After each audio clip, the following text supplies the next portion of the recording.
This video was made possible by Cyberpower PC UK.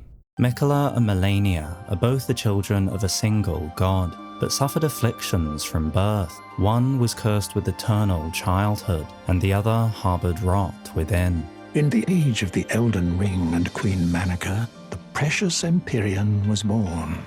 Of the demigods, only I, Miquella, and Malenia could claim that title, as a candidate to succeed Queen Marika, to become the new god of the coming age. Malenia's Great Rune should have been the most sacred of all. A curious detail, for surely being the child of a single god cannot be the only variable, else Miquella would share the same qualities. Instead, it likely points to the relationship between females and the role of Empyreans, of becoming gods. Something for which Miquella, perhaps due to his eternal youth, proved to be an exception. There is little detailing Malenia's early life, but her suffering was profound right from birth, and served as the catalyst for her twin's ambition. Miquella, though cursed with eternal childhood, was blessed with talent and determination. Miquella embraced the religion of his father and excelled at the scholarly pursuit. He produced 2 new incantations, Discus of Light and Triple Rings of Light, gifts from the young Miquella to his father Radagon. Wonderful demonstrations of the laws of causality and regression in action. Though the term young Miquella could describe him at any age due to his eternal childhood, the pattern of his abilities throughout his life does suggest these were in fact created in his early years. Radagon received these gifts warmly and sought to return the favour with his own adaptation, a gift of gratitude to the young Miquella from his father. Curiously, Miquella's incantations made rings of light, where Radagon's produced a golden ring of light. Miquella's skill extended far beyond the religious. The pulley bow and the pulley crossbow were made with a series of pulleys and power springs. The complex mechanism, which required advanced mathematical and mechanical understanding to craft, was likely made by a certain genius who learned Golden Order fundamentalism. After all, who else could have been this genius? The Tarnished were yet to return to the lands between. Not that Goldmask or Corrin seemed capable of such a craft. And it would be odd to call the creator of the Golden Order someone who learned Golden Order fundamentalism. Miquella was already outperforming his father even in his early years, and in later years developed many other creations that demonstrate similar mechanical skills. However, it seems that Miquella's true intentions in pursuing Golden Order fundamentalism was to aid his twin sister Malenia. Soon, however, his home's religion was found to be lacking, and yet the young Miquella abandoned fundamentalism, for it could do nothing to treat Malenia's accursed rot. This was the beginning of unalloyed gold, an idea that may have taken inspiration from a flower, a lily of unalloyed gold, beloved by the Empyrean in his youth. Indeed, this lily, in addition to experiments with a strain of buds cultivated with youthful, sacramental blood, proved highly formative for Miquella's following years. For, famously, on leaving the Golden Order, Miquella sought to create his own order, one untainted by others, that provided refuge for all, an order of unalloyed gold, for which he needed to grow a new world tree.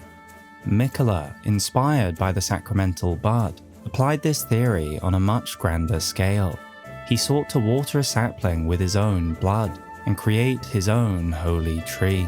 He also went on to experiment with this lily, combining it with these sacramental buds. Thus was the bewitching branch created, a very unique and powerful tool that compels foes to become temporary allies. The Empyrean Miquella is loved by many people.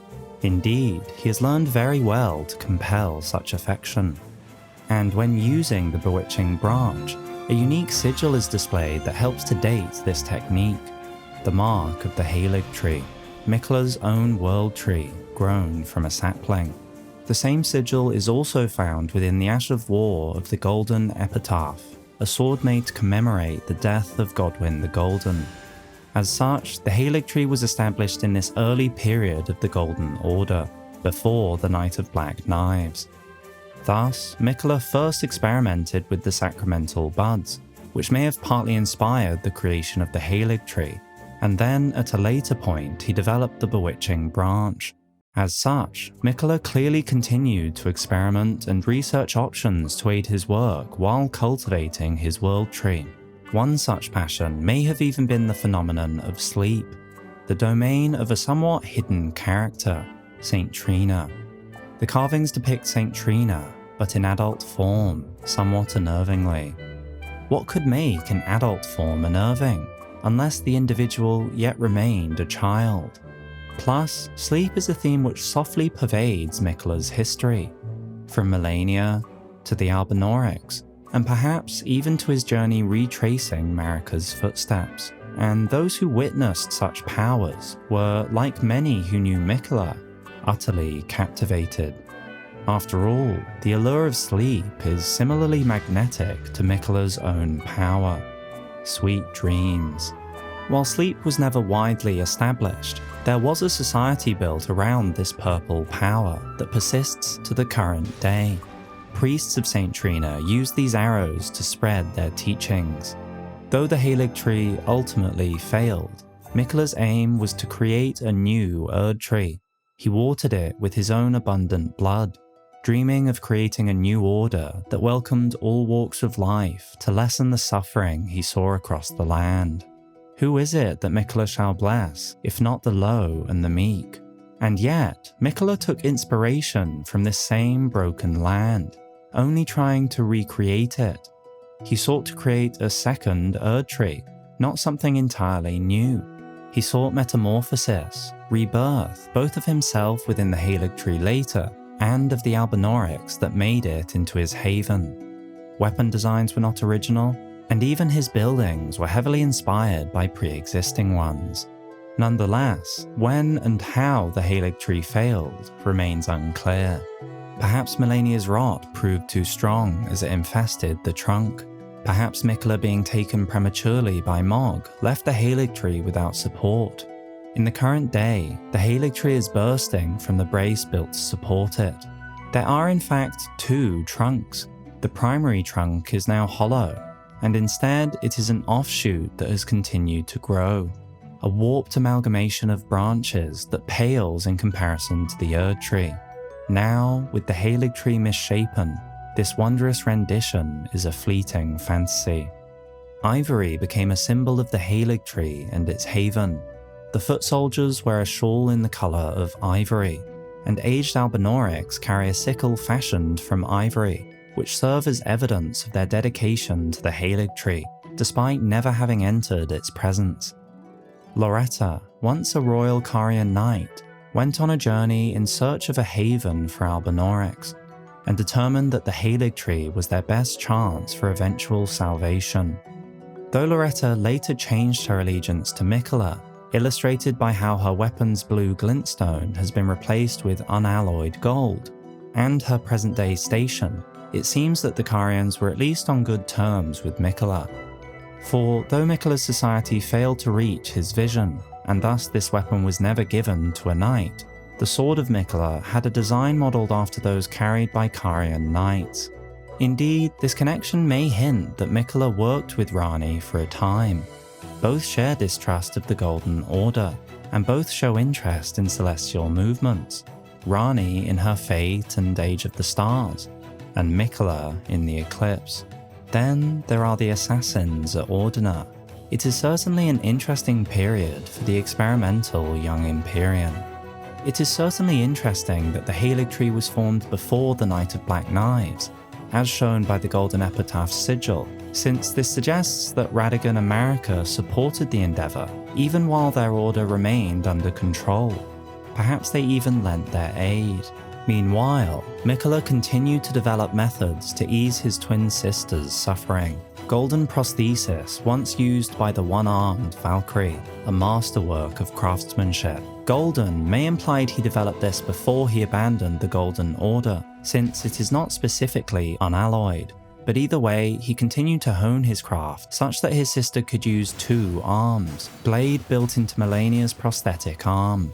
Through consecration, it is resistant to rot. Might this explain the motive behind consecrating the snowfields? Malenia seems to have only suffered in her childhood, but finally, she found someone. Though born into the accursed rot, when the young girl encountered her mentor and his flowing blade, she gained wings of unparalleled strength.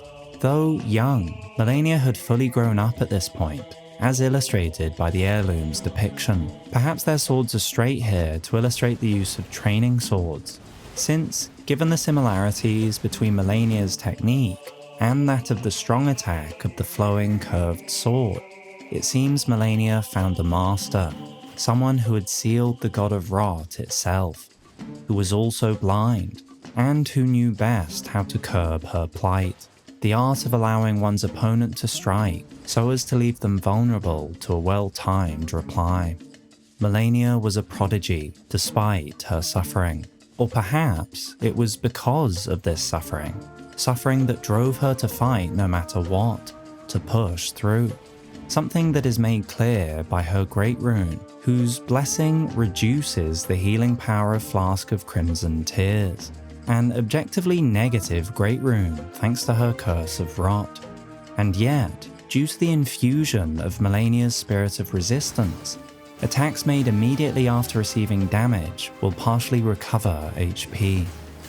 In time, Miquella further honed a technique to allow Malenia a semblance of a normal life, an unalloyed gold needle that could ward away the meddling of outer gods. But even this was not enough. Miquella sought to banish Rot from his sister and created Miquella's needle. And yet, Miquella never perfected this creation. Though he made multiple, they could only function when separated from time, independent of any influence. And Malenia was fated to never be free of the Curse of Rot. But Malenia served as an inspiration, and soon she built an army of her own who styled their armor after her. The Clean Rot Knights vowed to fight alongside Malenia, despite the inevitable, if gradual, putrefaction of their flesh. Their acceptance of their fate made these battles fiercest of all. They equipped a diminutive shield that was blessed with an incantation that warded off Rot, for a time at least. Miquella continued to hone his incantations despite leaving the Golden Order, and imbued one into the Halo Scythe for the commanders of Malenia's army. And yet, despite her prowess, despite her fearsome army, Malenia only served Miquella. My brother possesses the wisdom, the allure of a god. He is the most fearsome Empyrean of all. Thus did Malenia gain her purpose, becoming the Blade of Miquella. And henceforth, all her actions were by his will carried out. However, the Clean Rot Knights were only celebrated for their undefeated campaign in the Shattering. Thus, it seems that these developments either took place over a long period of time, or the twins kept to themselves in the intervening years. Over in Liurnia, Radagon's departure had left the region in turmoil when Rennala, head of both the Academy of Ra Lucaria and the Carian royal family, lost her husband Radagon. Her heart went along with him, and then those at the Academy realized that Rennala was no champion after all. The Academy lost respect for the Carians, and just as they had quickly been enamored by their full moon leader, they soon lost respect for her when she faltered. It makes the most sense for this uprising to have occurred early in Radagon's age as a direct consequence of Radagon leaving. That way, the stars were still in motion, and Ranni retained her true body to be able to cast such a powerful defensive spell for her mother. At the very latest, the rebellion had to occur before the Shattering, since whenever war broke out, the Academy sealed its gates. The Academy were successful in their revolt, but unable to eliminate the Carians, likely due to Ranni's aid for her mother Rennala. When the Academy rebelled against the royals, she was locked away in the Grand Library. In the end, Lady Rennala was left alone, cradling the amber egg Lord Radagon bequeathed her. Now she devotes herself to it through forbidden rite, the grim art of reincarnation. And yet, despite the loss at the Academy, it seems the Carians had prepared for the inevitable betrayal. Carian retaliation was the Carian royal family's secret means to prepare against the disloyalty of the Academy. The moon and stars would one day go their separate ways. Perhaps this was their fate. The Academy did not falter after expelling the Carians from Lucaria. They sought to stamp out the faction entirely. When the Lucaria Academy turned on the Carians, the Knights of the Cuckoo descended on this tract. After leveling it, they carried on to the manor. The Carians were taken off guard, but their strength had not waned and they repelled the Knights' onslaught. Loretta might not have left for the Haligtree yet. Ranni soldiers made use of their unique ashes of war. The Carians laid traps throughout their home, both large-scale bombardments outside and small tricks within. Perhaps even some Albinorics lent their aid. Puppets, finger creepers, and more. Indeed, the siege of Caria Manor went poorly, the resting place of the contemptible Cuckoos, lost in the siege of Caria Manor. Given how confidently the Carians fought them off, and that they were taken off guard, perhaps the Carians did not fight to retain the Academy. The Cuckoos' defeat would have only exacerbated their frustration, who already refused to be mere servants of the Academy. The Cuckoos saw themselves as a separate faction and simply served a contract with the Academy, taught to the Knights of the Cuckoo by the Academy as payment for their contract.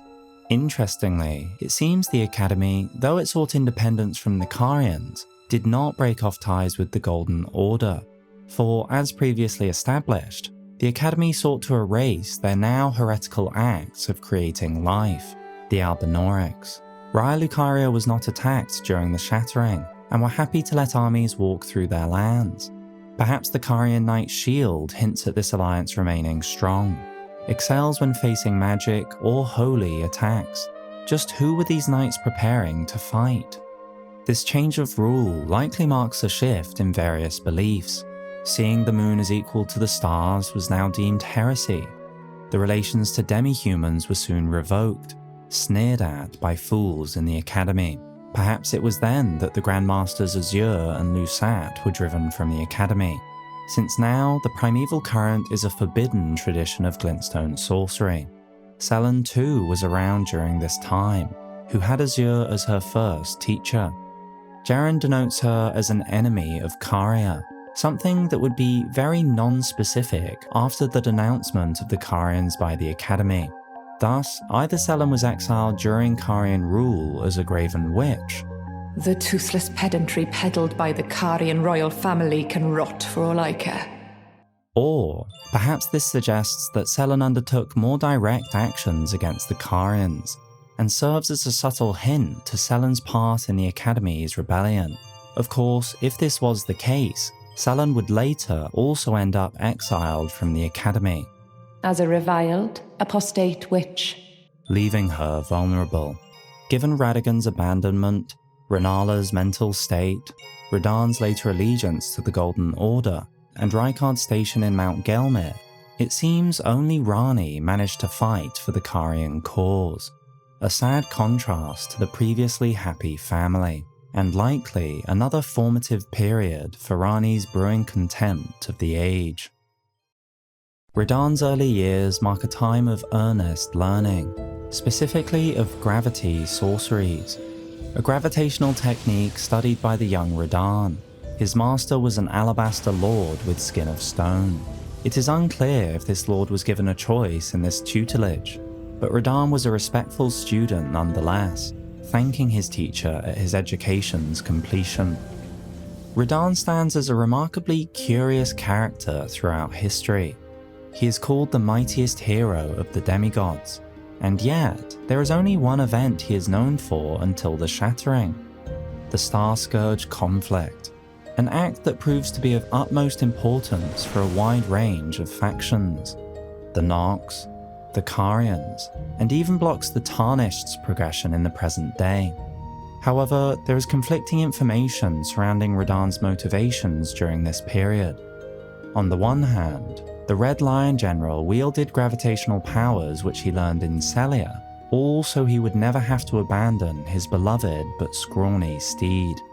an endearing sentiment that suggests Radahn's ever-growing size would prove problematic for his noble steed, and needed help from gravity magic to offset this imbalance. But could affection for a steed he named Leonard really be behind the entire conflict?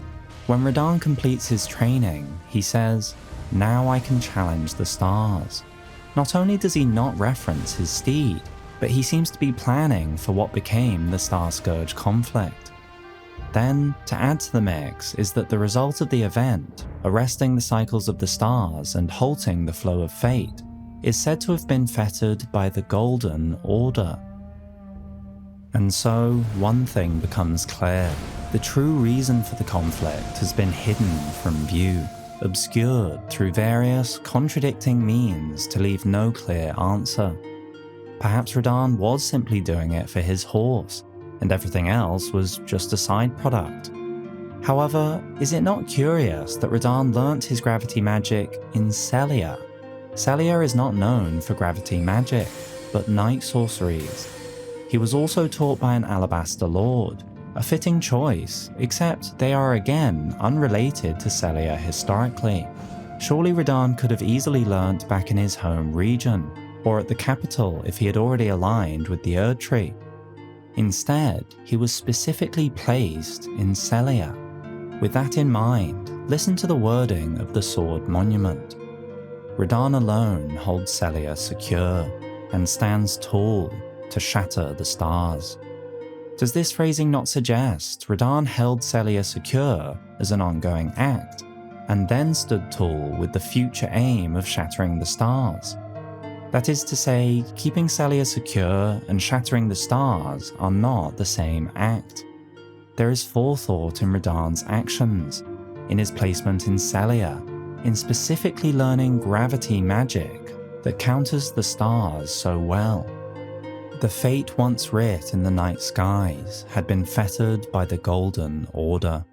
It seems that the Golden Order carefully controlled this sequence of events, and unsurprisingly, the information surrounding the conflict ever since.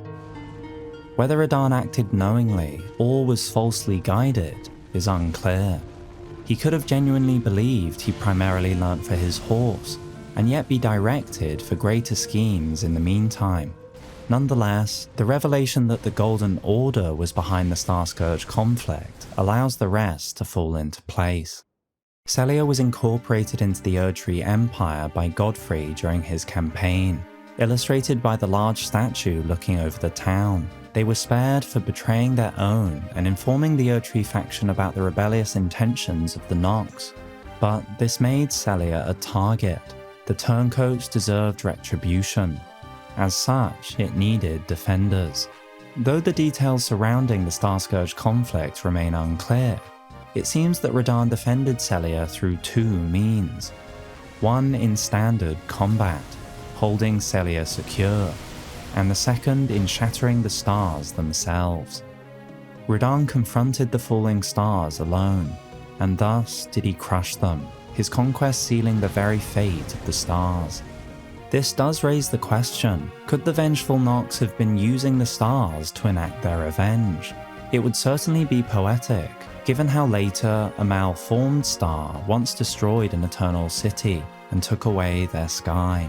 However, this plan was likely put in motion the moment the Nox evacuated underground after the First Leonian War.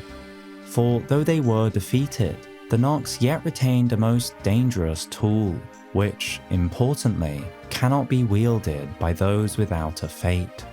Then along came Radahn, who from his earliest years was naturally captivated by the Lord of the Battlefield, one who could learn collapsing stars, a technique that pulls others closer, whose famous weapon is imbued with Starcaller's Cry, another ability to draw foreign objects in, techniques to force celestial bodies into reach. The Golden Order, in one fell swoop, managed to train a loyal demigod while keeping him none the wiser, to securely defend one of their towns, and to sap the traitorous Nox of the one power that truly threatened its rule. The fact that this also halted the fate for the Carians, and in particular Ranni, might have gone unnoticed however, For in the present day, though some keen-eyed individuals are aware, the Carians themselves remain ignorant of how their fate remains in stasis as long as Radahn survives. Oh no, wait. How did I not see it before? I ought to retire as War Counselor for such a gross oversight. Let me explain. The fate of the Carian royal family is guided by the stars, as is the fate of Lady Ranni. But General Radahn is the conqueror of the stars, who stood up to the swirling constellations, halting their movement in a smashing victory. And so, if General Radahn were defeated, the stars would once again resume their movement, as would Lady Ranni's destiny. Ranni and Radahn were likely to be on distant terms by this point anyway, given Ranni naturally aligned with the moon-worshipping Carians, and Radahn naturally aligned with the Erdtree, that which Godfrey and Radagon served. The longest-serving member of the Redmane Knights, Okka studied techniques to manipulate gravity alongside Radahn. Though it was Radahn alone who held Sellia secure, as the town would have fallen without him, there were others who fought alongside him. This may suggest Radahn already commanded the Redmane Knights, and only prestigious members were permitted to learn gravity techniques alongside their leader. Or it could suggest that his companions were only that, fellow soldiers, and with the honour Radahn garnered in this heroic conquest, he then set up the infamous Redmane Knights. Thus, this marks the latest point the army was created. Interestingly, there are a number of signs that will be looked at in due course that suggest Redmane Castle was only recently made their station, given there is no other clear base of operations, and that Radahn held a seat in the capital. It might be that Radahn primarily spent the following years in Leyendell. Of note here is that the Starscourge Conflict occurred when Radahn was young, which really puts the scale of the land's timeline into perspective. Radahn was still young, despite so much happening since his birth. As such, Radahn serves as a useful reference point to illustrate the time still left before the Tarnished were called back to the lands between. Between the Starscourge Conflict, the rebellion of the Academy, and the strict, authoritarian regime of the newly formed Golden Order, which was already revealing its flawed design to the discerning few, the realm hungered for change. But true change was difficult. The Empire held strong, and there remained few armies outside of the Golden Order that could threaten it directly. Instead, a select few planned to disrupt the Order from within, and release one of the core tenets that gave the Erdtree total dominion over nature's cycles. They planned to steal Death's dark fate, destined death, a night that would later become known as the Night of the Black Knives.